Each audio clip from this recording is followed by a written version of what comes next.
Hi friends, കടുമാങ്ങയുടെ പുതിയ എപ്പിസോഡിലേക്ക് എല്ലാവർക്കും സ്വാഗതം. ഇന്ന് ഞാനിവിടെ തയ്യാറാക്കാൻ പോകുന്നത് ബിരിയാണിക്കുള്ള ചിക്കൻ കറി എങ്ങനെ തയ്യാറാക്കണമെന്ന് നോക്കാം. അതിലേക്ക് ആവശ്യമായ ചേരുവകൾ എന്തൊക്കെയാണെന്ന് നോക്കാം. അതെങ്ങനെയാണ് തയ്യാറാക്കണമെന്ന് നോക്കാം. ഇതൊരു 1.5 കിലോഗ്രാം ചിക്കനാണ്.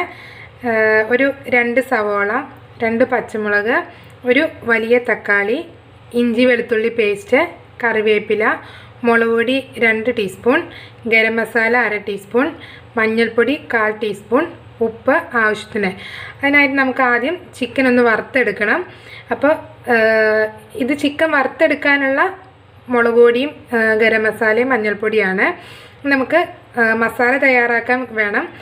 ഇപ്പോൾ ഞാൻ ആദ്യം ചിക്കൻ വറുത്തെടുക്കാനുള്ള മുളക് പൊടിയൊക്കെ ഇട്ട് നമുക്കൊന്ന് തിരുമ്മി ചിക്കൻ വറുത്തെടുക്കാം.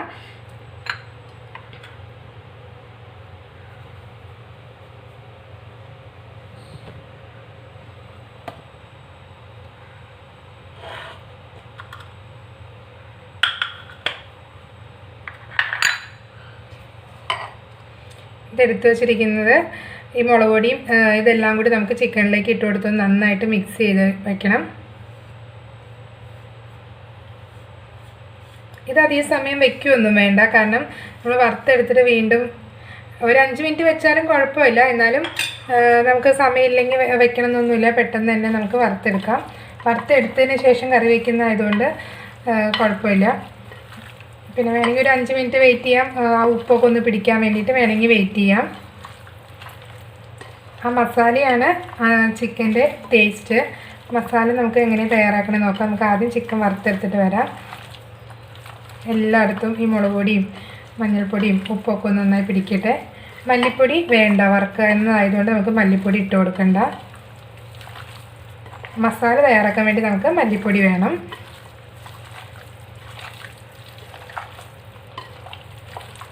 ചിക്കന് ഉപ്പൊക്കെ പാകമാണെന്നൊന്ന് ജസ്റ്റ് ഒന്ന് നോക്കണം. അല്ലെങ്കിൽ വറുക്കുമ്പോൾ ഉപ്പ് കുറവാണെങ്കിൽ ചിക്കന് ടേസ്റ്റ് ഉണ്ടാവില്ല. ഉപ്പൊക്കെ ഒന്ന് നോക്കി നോക്കാം. നമുക്ക് ചിക്കൻ വറുത്തെടുക്കാം. ചിക്കൻ വറക്കാൻ വേണ്ടി ഞാൻ പാൻ വെച്ചിട്ടുണ്ട്. നമുക്ക് അതിനകത്തേക്ക് ഓയിൽ ഒഴിച്ചു കൊടുക്കാം. സൺഫ്ലവർ ഓയിലാണ് യൂസ് ചെയ്യുന്നത്. നമുക്ക് ഓയിൽ ഒഴിച്ചു കൊടുക്കാം. ഇത്ര മതിയാവും. നമ്മൾ എണ്ണ നന്നായി ചൂടായി വരുമ്പോൾ നമുക്ക് ഓരോ പീസ് ചിക്കൻ ഇട്ട് കൊടുക്കാം.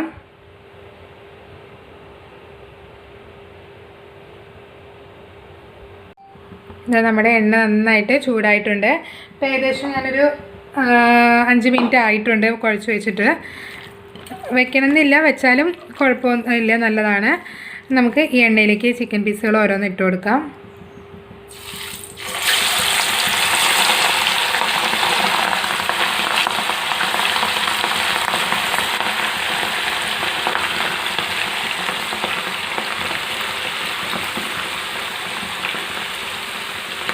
നമ്മൾ ചിക്കൻ 65 ഒക്കെ ഉണ്ടാക്കുന്ന അത്രയും നമുക്ക് അങ്ങോട്ട് വറുത്ത് വരണ്ട.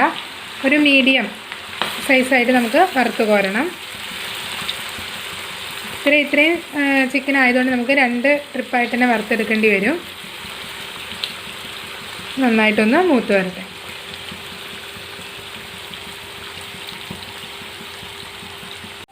ഇതാ ഈ ഒരു പരിവായ മതി. നമുക്കിനിത് കോരിയെടുക്കാം.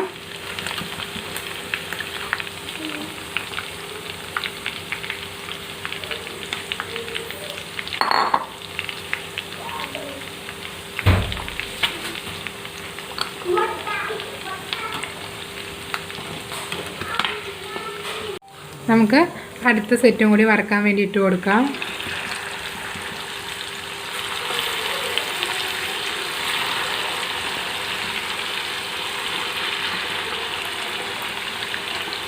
വറക്കാനുള്ളൊരു താമസമേ ഉള്ളൂ. വറുത്തതായതുകൊണ്ട് തന്നെ പെട്ടെന്ന് കറി നമുക്ക് തയ്യാറാക്കിയെടുക്കാം. നമുക്കിത് ഇതും കൂടി വറുത്തിട്ട് വരാം. നമ്മുടെ ചിക്കൻ വറുത്ത് കോരിയ അതേ പാനിലേക്ക് അതേ എണ്ണ വെച്ച് തന്നെ നമുക്ക് യൂസ് ചെയ്യാം. അപ്പോൾ കൂടുതലുള്ള എണ്ണ നമുക്കൊന്ന് ഊറ്റിയെടുത്തിട്ട് ഇത്രയും എണ്ണ മതി. അതിനകത്തേക്ക് നമുക്ക് അരിഞ്ഞു വെച്ച സവാള ഇട്ട് കൊടുക്കാം. 2 പച്ചമുളകും കൂടി ഒപ്പം നമുക്ക് ഇട്ട് കൊടുക്കാം. പിന്നെ സവാള പെട്ടെന്ന് വഴന്ന് കിട്ടാൻ വേണ്ടിയുള്ള ഒരു നുള്ളു ഉപ്പും കൂടി ഇട്ട് കൊടുക്കാം. ഉപ്പ് ഇടുമ്പോൾ നമ്മളെപ്പോഴും ശ്രദ്ധിക്കണം, ചിക്കൻ ഓൾറെഡി ഉപ്പിട്ടാണ് നമ്മൾ വറുത്തെടുത്തിരിക്കുന്നത്. അപ്പോൾ ഈ മസാലയ്ക്കുള്ള ഉപ്പ് ചേർത്താൽ മതി. അപ്പോൾ ഒത്തിരി ഉപ്പൊന്നും ചേർക്കരുത്. അപ്പോൾ നമുക്ക് ശകലം ഉപ്പും കൂടി ഇട്ട് കൊടുക്കാം.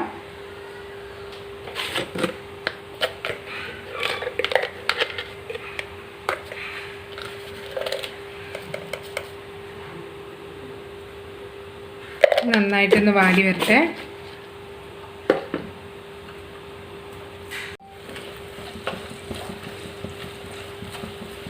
നന്നായിട്ട് ഇളക്കി കൊടുക്കാം.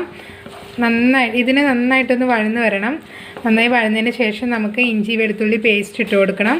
ഇഞ്ചി വെളുത്തുള്ളി പേസ്റ്റാണ് ബിരിയാണിക്കുള്ള ചിക്കൻ കറിയുടെ ടേസ്റ്റ്. ആ ഒരു മണവും അത് വരാൻ വേണ്ടി, ആ ഫ്ലേവർ വരാൻ വേണ്ടിയുള്ളതാണ് ഇഞ്ചി വെളുത്തുള്ളി പേസ്റ്റ്.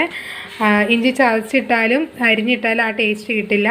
അത് അരച്ച് തന്നെ ചേർക്കണം, എന്നാലാണ് ആ ഒരു ഫ്ലേവർ വരുള്ളൂ.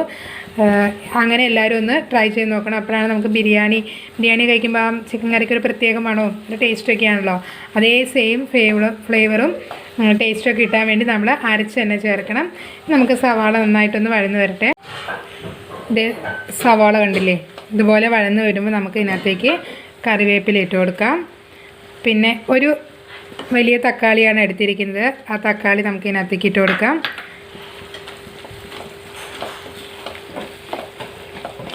ഇഞ്ചി വെളുത്തുള്ളി പേസ്റ്റ് ഇതിന് ശേഷം ഇട്ടാൽ മതി, കാരണം അത് നമ്മൾ ഇളക്കുമ്പോൾ അടിക്ക് പിടിക്കും. അതുകൊണ്ട് നമുക്ക് ഇനി ഇട്ട് കൊടുക്കാം. തക്കാളി ഒന്ന് ചെറിയ ഒന്നൊന്ന് വാടട്ടെ, അതിന് ശേഷം നമുക്ക് ഇട്ട് കൊടുക്കാം. അല്ലെങ്കിൽ സവോള വഴന്ന് വരുമ്പോൾ ഇഞ്ചി വെളുത്തുള്ളി പേസ്റ്റ് ഇട്ട് കൊടുക്കാം. അപ്പോൾ ആദ്യമായിട്ട് ഉണ്ടാക്കുന്നവർക്കാണെങ്കിൽ അത് ഈ ഇഞ്ചി വെളുത്തുള്ളി പെട്ടെന്ന് അടുക്കി പിടിക്കും. തക്കാളിയും കൂടി ആകുമ്പോൾ അതിൻ്റെ ഒരു വെള്ളമയം കൂടി ആകുമ്പോൾ അത്രയും കുഴപ്പമുണ്ടാവില്ല. നമുക്ക് ഇഞ്ചി വെളുത്തുള്ളി പേസ്റ്റ് ഇട്ട് കൊടുക്കാം. ഒരു ടീസ്പൂൺ നിറച്ചിട്ട് കൊടുക്കണം, അതാണ് ഈ കറിയുടെ ഒരു ഫ്ലേവർ. നമുക്ക് ഒരു ടീസ്പൂൺ നിറച്ച് തന്നെ ഇട്ട് കൊടുക്കണം.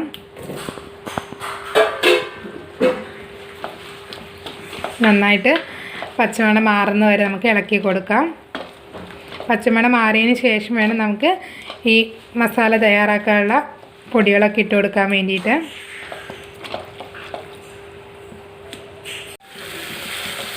ഇഞ്ചി വെളുത്തുള്ളിയൊക്കെ ആ പേസ്റ്റ് ഇങ്ങനെ വഴന്ന് വരുമ്പോൾ നല്ല മണമൊക്കെ വരുന്നുണ്ട്.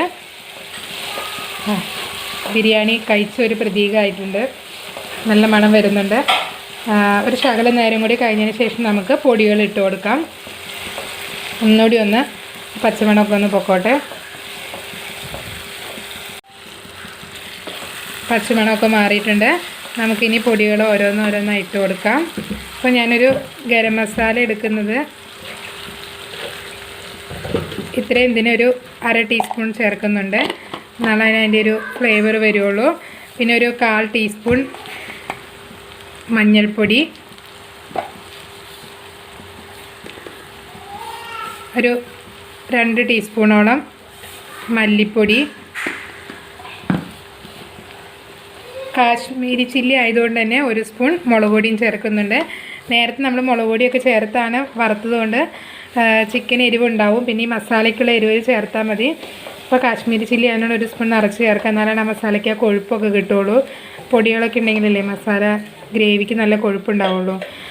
നമുക്ക് ഇതിൻ്റെ പച്ചമണം മാറുന്ന വരെ നന്നായിട്ടൊന്ന് ഇളക്കി കൊടുക്കാം. പച്ചമണം മാറിയതിന് ശേഷം നമുക്ക് ആ വറുത്ത് വെച്ച ചിക്കൻ ഇതിനകത്തേക്ക് ഇട്ട് കൊടുക്കാം. മസാലയുടെ പച്ചമണമൊക്കെ പോയിട്ടുണ്ട്. ഇനി ഗ്രേവിക്ക് നമുക്ക് ഒരു 1/2 ഗ്ലാസ് വെള്ളം ഒഴിച്ച് കൊടുക്കണം.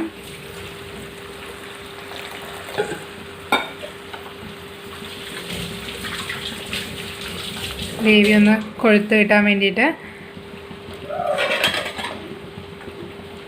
ഇതൊന്ന് തിളച്ച് വരും. നമുക്ക് ഇന്നേക്ക് ചിക്കൻ പീസുകൾ ഇട്ട് കൊടുക്കാം.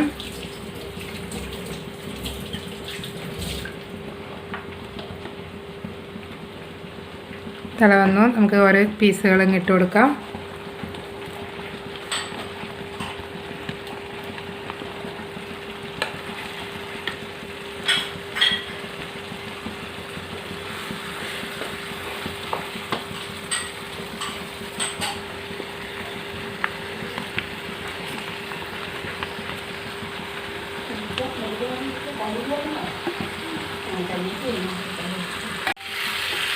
നമുക്ക് ഈ ചിക്കനും മസാലയും കൂടി നന്നായിട്ടൊന്ന് യോജിപ്പിച്ചെടുക്കാം.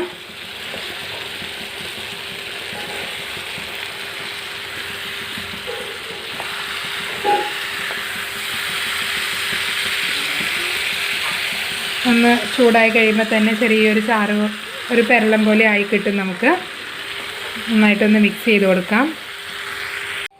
ഇതാ നമ്മുടെ ബിരിയാണിക്കൊക്കെ തയ്യാറാക്കുന്ന ചിക്കൻ കറി റെഡി ആയിട്ടുണ്ട്. ഈ രീതിയിൽ എല്ലാവരും ഒന്ന് ട്രൈ ചെയ്ത് നോക്കണം. വളരെ സിമ്പിളും ടേസ്റ്റിയുമാണ്. ബിരിയാണി ചിക്കൻ ഇഷ്ടമില്ലാത്ത ആരും തന്നെ ഉണ്ടാവില്ല. ആ ചിക്കൻ കറിക്ക് ഒരു പ്രത്യേക ടേസ്റ്റ് ആയിരിക്കുമല്ലോ. അപ്പോൾ ഈ രീതിയിലാണ് ചിക്കൻ കറി ഉണ്ടാക്കുന്നത്. പിന്നെ ഇതിൻ്റെ ഗ്രേവിയുടെ അളവ് കൂട്ടാൻ വേണ്ടി നമ്മൾ സവാളയും തക്കാളിയാണ് കൂട്ടുന്നത്. ഇപ്പോൾ ഒരു 2 കിലോ ചിക്കനാണെന്നുണ്ടെങ്കിൽ ഒരു 1/2 കിലോഗ്രാം സവാളയും ഒരു 4 അല്ലെങ്കിൽ ഒരു 3 തക്കാളിയെങ്കിലും നമുക്ക് എടുക്കാം. അപ്പോൾ ഗ്രേവിയുടെ അളവ് കൂടുതലായിട്ട് കിട്ടും. ഗ്രേവിയുടെ അളവ് അത്ര വേണ്ടാന്നുണ്ടെങ്കിൽ ഇതിപ്പോൾ ഞാൻ ഗ്രേവി ടൈപ്പ് കുറവാണ് ചെയ്തിരിക്കുന്നത്. ഗ്രേവി കൂടുതൽ വേണമെന്നുണ്ടെങ്കിൽ നമുക്ക് സവോളയും തക്കാളിയും കൂട്ടി കൊടുത്താൽ മതി. അപ്പോൾ നമുക്ക് കൂടുതൽ ഗ്രേവി ആക്കി എടുക്കാം. അല്ലെങ്കിൽ ഈ രീതിയിലാണ് നമ്മൾ തയ്യാറാക്കുന്നത്. ബിരിയാണിക്കുള്ള ആ ചിക്കൻ കറിയുടെ അതേ ടേസ്റ്റിലുണ്ടാക്കുന്ന ചിക്കൻ കറിയാണ് ഇത്. എല്ലാവരും ഒന്ന് ട്രൈ ചെയ്ത് നോക്കണം. എൻ്റെ ഈ ചാനൽ ആദ്യമായിട്ടാണ് കാണുന്നതെങ്കിൽ സബ്സ്ക്രൈബ് ചെയ്യാൻ മറക്കരുത്. അടുത്ത ദിവസം നമുക്ക് മറ്റൊരു ഡിഷുമായി വീണ്ടും കാണാം. ബൈ.